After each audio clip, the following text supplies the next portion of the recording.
How you doing? It is June 14th, 2012. I just wanted to post some information. Um, damn,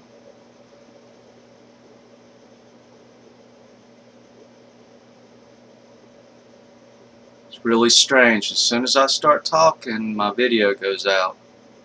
Um, anyway, this information is regarding soil conditions. Our soil is the pH is too high. It's, the way the report says it's 8 and 9 when it should be 5 and 6 on the scale. This is why a lot of people have been having troubles growing their gardens. There's thousands of trees that are dying from Texas all the way up into Canada, really all over the world.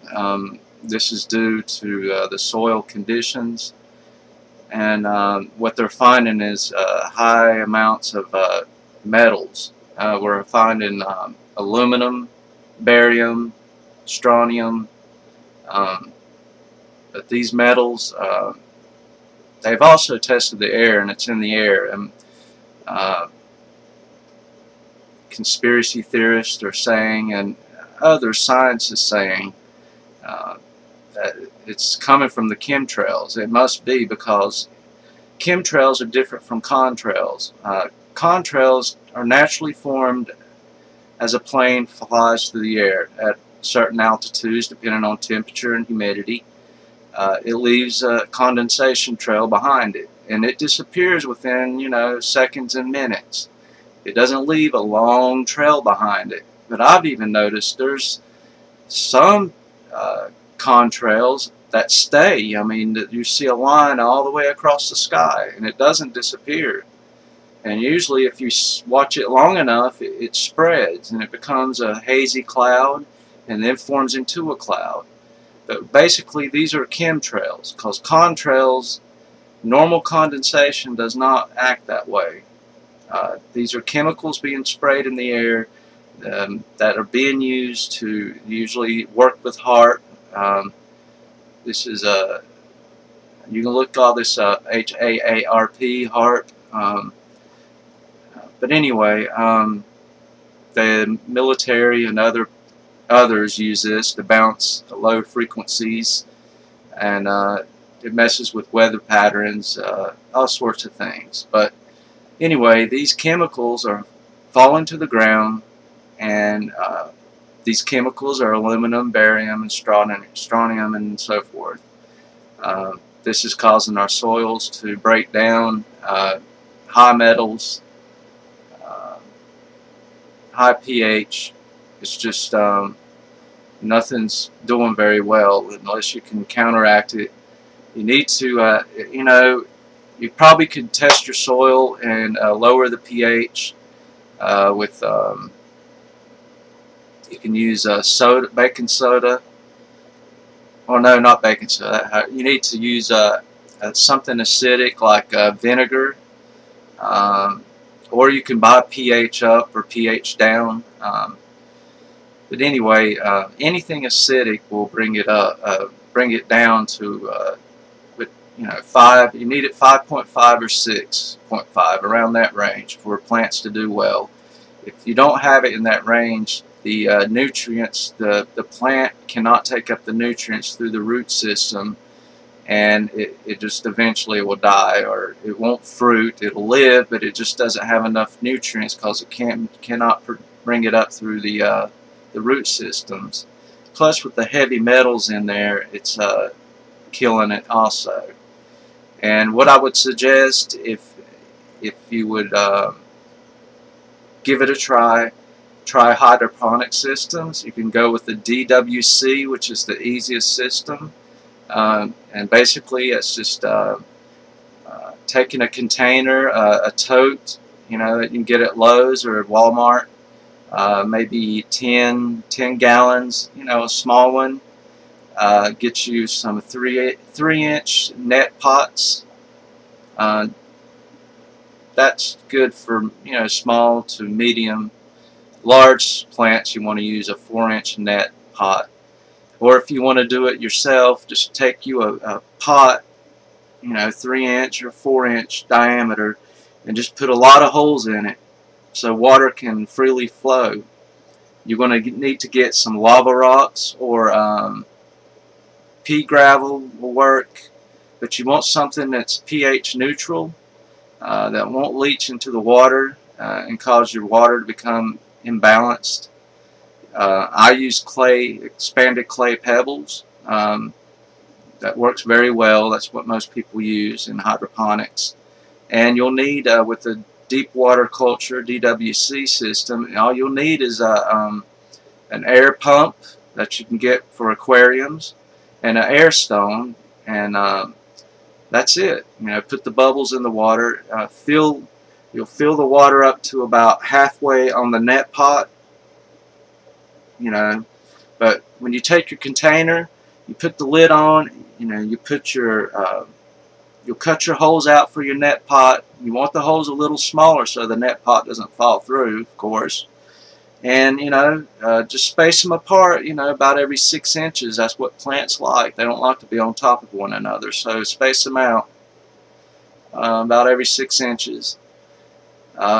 Bigger plants, you know, you want a little further apart, maybe a foot, 12 inches. You can use anything, you know. You don't have to use a tote. You can use a 4-inch PVC pipe and put your holes in that and have end caps, and put your stone in there, and, you know, do it that way. You can, there's just anything that'll hold water and give you enough, you know, enough space for a good crop. You know, a 10-foot by 10-foot, you know, 20 square foot area can produce enough food for four person family. And if you wanted to do this indoors, basically you would need grow lights. You want a full spectrum fluorescent, high intensity discharge HID lamps.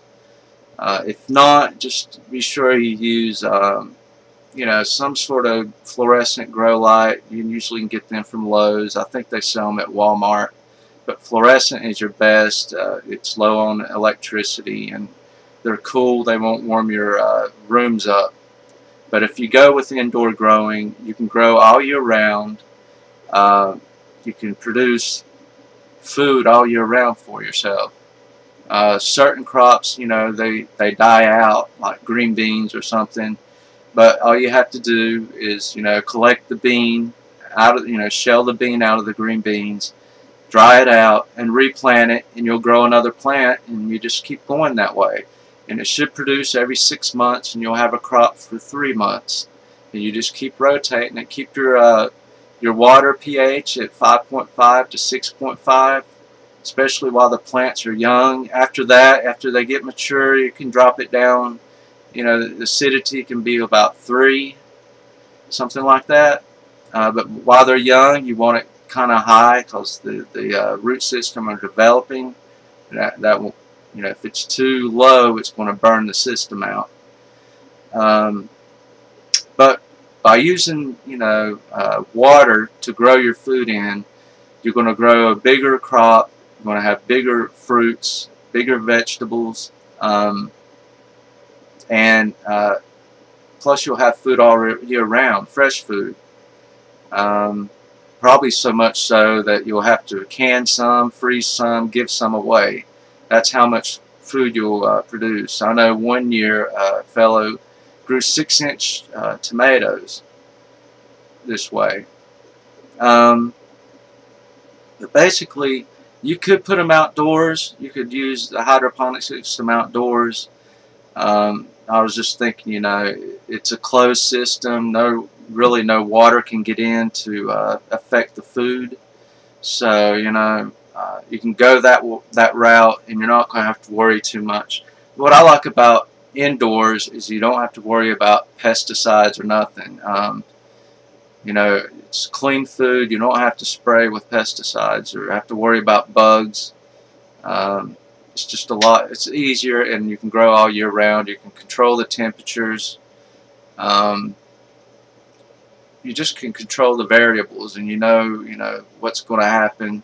Where if you go outdoors, the sun's going to be hot. It's going to heat your nutrients, and you know, you might have to buy a water chiller to keep your the water cool, because if the water's too hot, your plants won't grow. You need to keep your water temperature around 75 degrees, and plants usually do well between 85, 85 and 90. 70, well, you can go down to 75 or so, 70 to 90 degrees, in that range plants do well. They say 85 is optimal because you want your plants to transpirate. This causes them to grow.